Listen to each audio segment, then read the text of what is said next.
पराजय स्वीकार करने का तो प्रश्न ही नहीं उठता।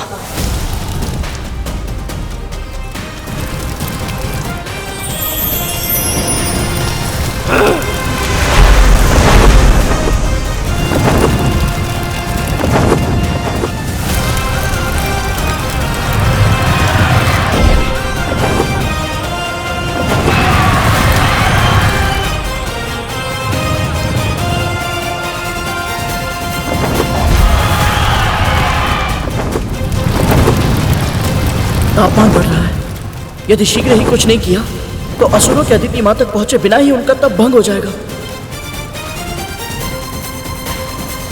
और मैं करूं तो क्या करूं? जल डालकर अग्नि बुझाने से लकड़ियां गीली हो जाती हैं, फिर शीघ्र ही उपयोग में नहीं आती। पर यदि अग्नि को बुझाने के लिए बालू का प्रयोग किया जाए तो इन अजली लकड़ियों का प्रयोग फिर से ईंधन के रूप में किया जा सकता है।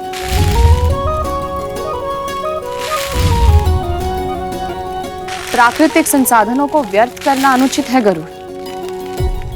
हमें सदैव उनका अधिक से अधिक उपयोग करना चाहिए।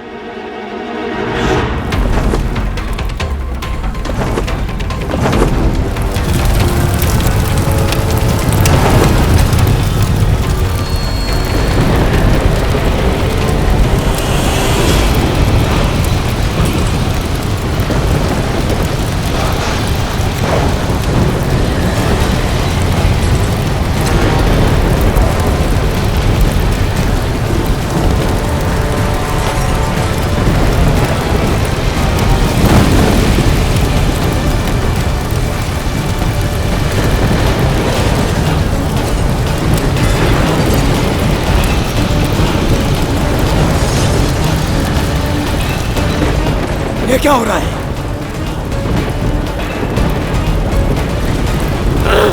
ये कैसे हो रहा है?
माली, सुमाली और अग्निमुखम जैसे शक्तिशाली असुरों को परास्त करके तू प्रसन्न हो रहा है ना?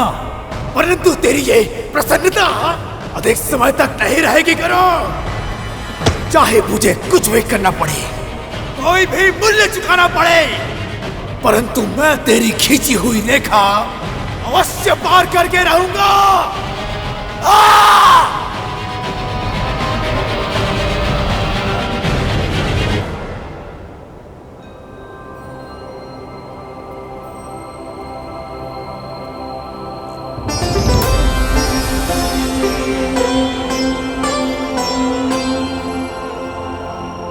तीव्र भूख लग रही है। पर अदिति माँ तपस्या में मग्न है, और जब तक ये असुर अपना आक्रमण समाप्त करके वापस नहीं लौट जाते, मैं यहाँ से हिल भी नहीं सकता। न जाने कब किस नए मायावी राक्षस को भेज दे बजरंग भैया।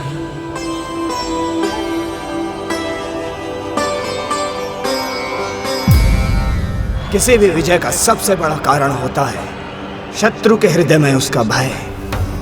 यदि देवताओं को यह पता चल गया कि इस अल्पायु गरुड़ ने हम असुरों को घुटने टेकने पर विवश कर दिया है, तो उनके हृदय में हमारा भय समाप्त हो जाएगा। यदि शीघ्र ही इसे मार्ग से नहीं हटाया गया, तो समस्त ब्रह्मांड में हम असुर एक उपहास का पात्र बन जाएंगे सेनापति। सेनापति, गुरु भार्गव के आशीर्वाद के बिना ही केवल अपनी चित्ता की भस्म से ये पक्षी पुनर्जीवित हो सकता है। तो सोच कर देखिए, यदि देव माता अदिति अपनी तपस्या पूरी करके विष्णु का आशीर्वाद प्राप्त करने में सफल हो गई, तो वो अपने पुत्रों के लिए कितनी अकल्पनीय शक्तियां प्राप्त कर सकती है। गायरों जैसी बातें करना बंद करो।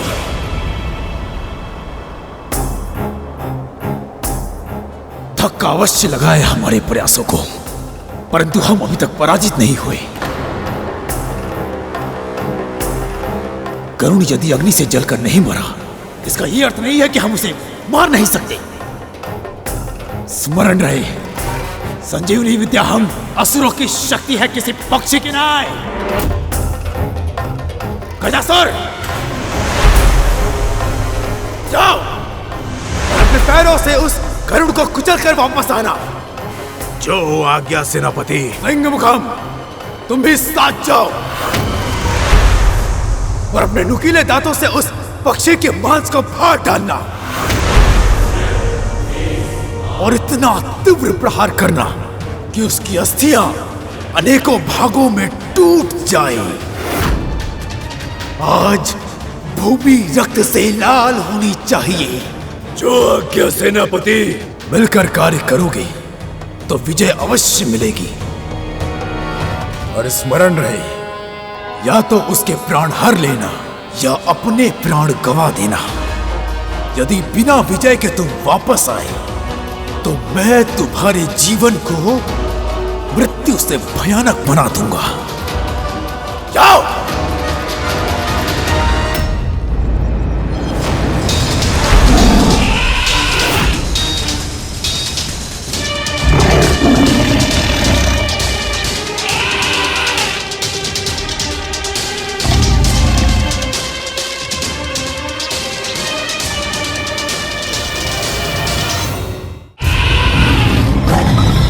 जिस गति से आ रहे हो उससे दुगनी गति से वापस लौट जाओ। पहले माली और सुमाली ने मुझे भूख का अनुभव कराया, फिर अग्निमुखम के कारण मेरी भूख और भी बढ़ गई। और तुम दोनों ये बात तो जानते ही होगे कि यदि भूख लगी हो और भोजन ना मिले, क्रोध पर नियंत्रण नहीं रहता। चले जाओ वापस।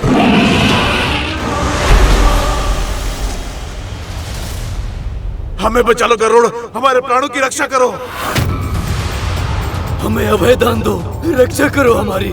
प्राण रक्षा, अभय दान, वो भी उस शत्रु से जिसे तुम्हें मारने के लिए भेजा गया है। हम तुम्हारे शत्रु नहीं हैं। हमारी इच्छा के विरुद्ध जाकर हमें मृत्यु की धमकी देकर हमें असुर सेना में सम्मिलित होने के लिए विवश किया गया था, और अब असुरों की अकारण और अंतहीन हिंसा से तंग आ गए हैं हम। मैं स्वभाव से शाकाहारी हूँ। वज्रांग के आदेश से निर्दोष प्राणियों की हत्या करने के लिए विवश हूँ मैं। रक्तपात देखकर मेरा मन घबराता है गरुड़। असुरों का सैनिक बनने से पहले मैं वन का राजा था, और अब वज्रांग के आदेशों का दास हूँ। मेरी छटपटाहट की कल्पना करो गरुड़। दासत्व की पीड़ा दिन रात मुझे कचोटती है गरुड़। अब और सहन नहीं होता। मैं आखेट करना चाहता हूँ, परंतु केवल अपनी भूख की आवश्यकता मिटाने के लिए, किसी और के सत्ता पाने के लालच के लिए नहीं गरुड़। आखेट आवश्यकता के लिए होना चाहिए, लोभ के लिए, खेल के लिए या शक्ति के भोंडे प्रदर्शन के लिए नहीं।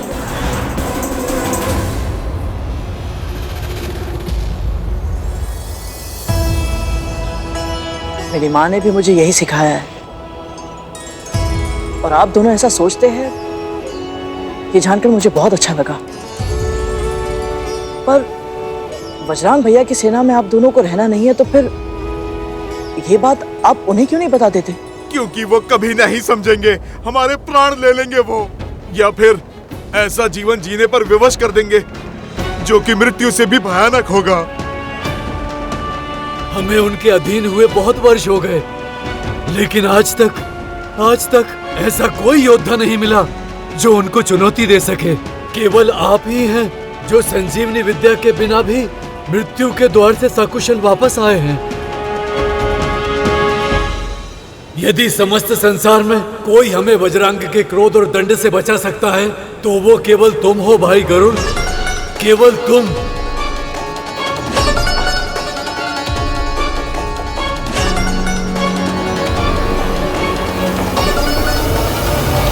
तुम्हारी शंका हमारी मृत्यु का कारण बन जाएगी गरुड़। संदेह नहीं, सहायता करो, हमारे प्राणों की रक्षा करो, हमें बचा लो गरुड़। आप मुझसे बड़े हैं, उठिए, ये मेरे पैर मत छू। नहीं, मैं नहीं हटूंगा, चाहे तुम कुछ भी करो, कुछ भी बोलो, मैं अब ये पाँव नहीं छोड़ूंगा गरुड़। तुम में से कोई एक उसका ध्यान भंग करेगा और दूसरा उसी क्षण उस सीमा रेखा को पार कर अपना लक्ष्य प्राप्त करेगा।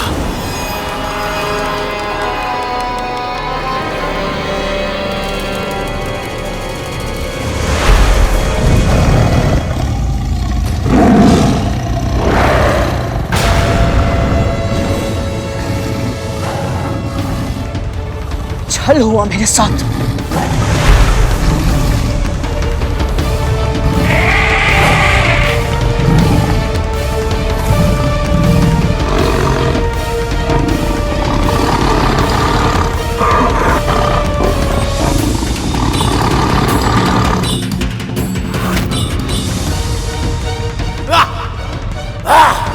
उत्तम, अति उत्तम गजासुर, जकड़ कर रखो उसे। फंस गया गरुड़, फंस गया। सिंहमुखम, तीव्र भागो, भागो।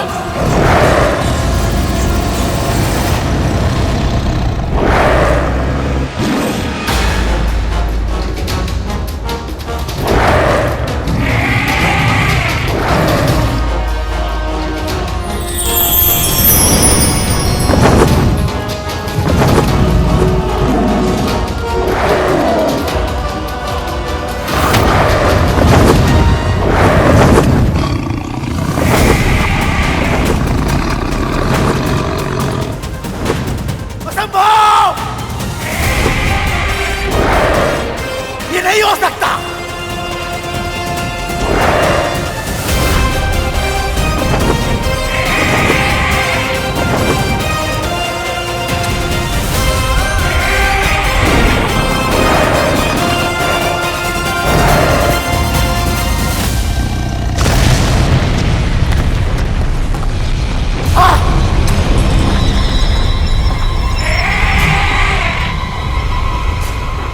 असंभव है ये।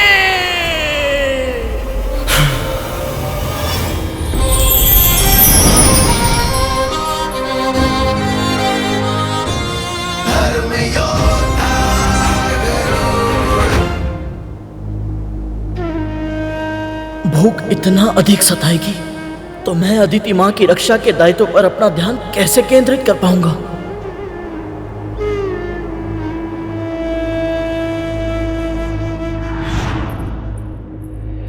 ले गरुड़, भूख लगी होगी ना? भर पेट भोजन करना। बढ़ते तन को पोषण की आवश्यकता होती है।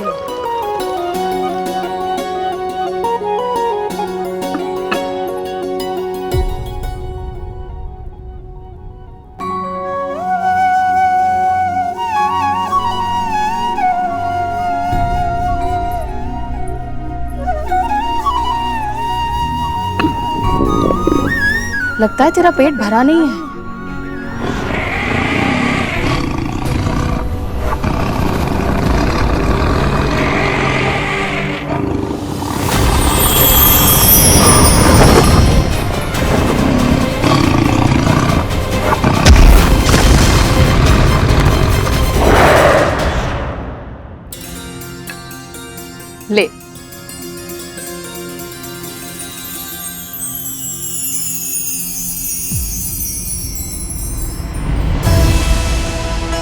क्या हुआ?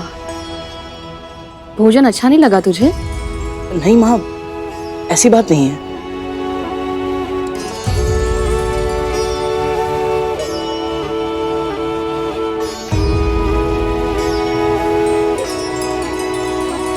स्वाद तो अच्छा है और कद्रू दीदी को भी मेरे हाथ का भोजन स्वादिष्ट लगता है, तो तुझे क्यों नहीं अच्छा लग रहा? पता नहीं माँ, इस भोजन से मेरी भूख मिटती ही नहीं है। मैं जानता हूँ आप बहुत श्रम से, बहुत मन से मेरे लिए भोजन बनाती है, पर न जाने क्यों मुझे स्वाद ही नहीं आता माँ। और ये भोजन खाने का मेरा मन नहीं करता। मुंह खोल अपना, दिखा मुझे।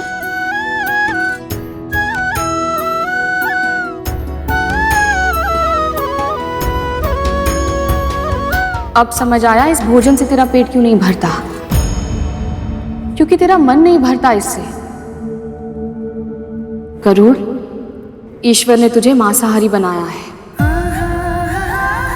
तुझे अपने भोजन के लिए आखेट करके अन्य जीवित प्राणियों को खाना होगा।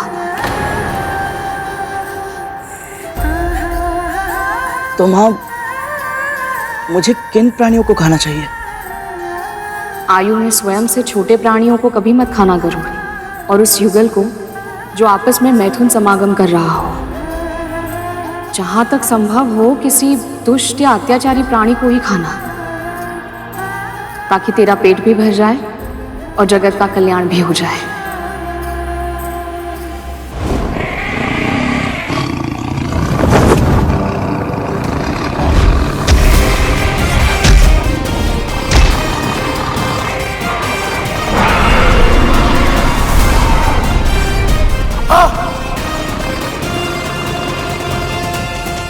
असंभव है ये गजासुर को निकल गया।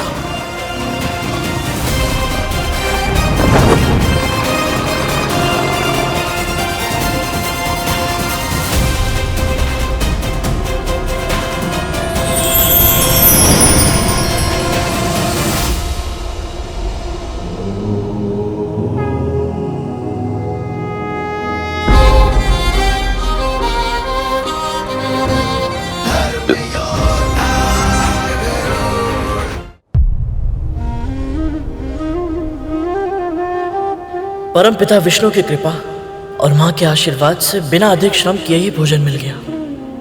पर इसका अर्थ ये नहीं कि तू सो जाए गरुड़। तुझे पहरा देना है। प्रहरी का धर्म ज्ञात है ना? एक पल के लिए भी पलके झपकाने का अधिकार नहीं है तुझे।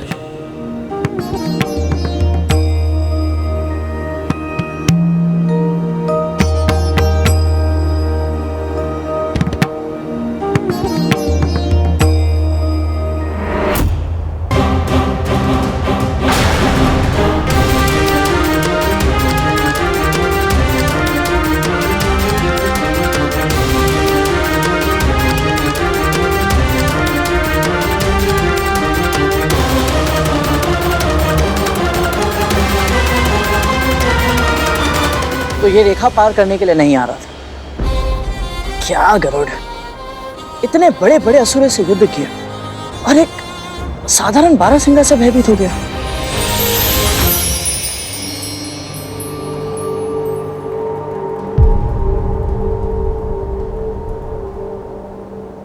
प्रणाम बाबा। दीर्घायु भव पुत्र।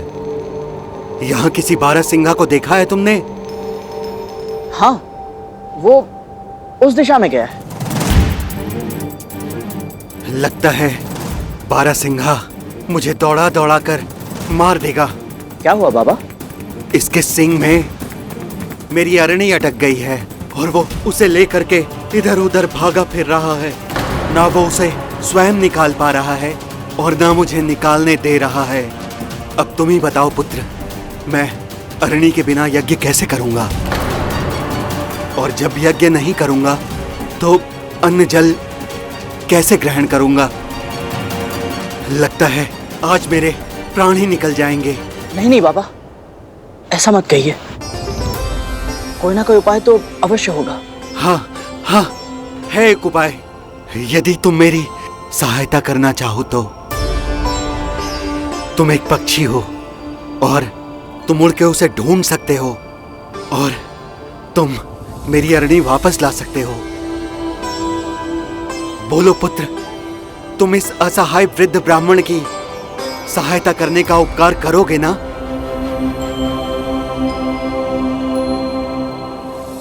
माँ ने सिखाया है जब भी अवसर मिले परोपकार अवश्य करना चाहिए और ब्राह्मण देवता की सहायता तो सदैव करनी चाहिए। और यदि मैं इनकी अरणी लेने चला गया तो मैं अदिति माँ की तपस्या की रक्षा कैसे कर पाऊंगा?